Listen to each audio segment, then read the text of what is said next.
மனுஷன் நம்ம பழச வச்சும் இப்ப இருக்கிற சூழ்நிலை வச்சும் நமக்கு ஒரு கதையை எழுதுவான். ஆனா ஏன் கர்த்தர் நீ என்னடா கதை எழுதுறது?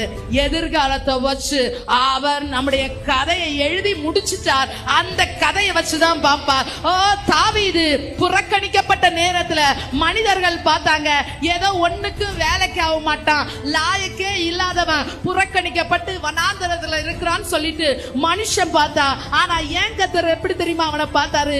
ராஜா வனாந்தரத்துல இருக்கிறார், ராஜா ட்ரைனிங் குள்ள இருக்கிறார். ஓ தேவனுடைய பிள்ளையே, சில நேரம் ராஜரிக அபிஷேகம் இருக்கும் போது தனிமைப்படுத்தப்படுவோம், ராஜரிக அபிஷேகம் இருக்கும் போது ஒதுக்கப்படுவோம், புறக்கணிக்கப்படுவோம். கர்த்தர் ஒரு மனுஷன் மேல தேவனுடைய திட்டத்தை வச்சிருந்தா, உன் மேல கர்த்தருடைய திட்டம் இருந்தா நீ தனியா தான் நிக்கிற மாதிரி இருக்கும். நீ தனியா இருந்தாலும் அப்பதான் நீ தேவ திட்டம் நிறைவேறும் போது நீ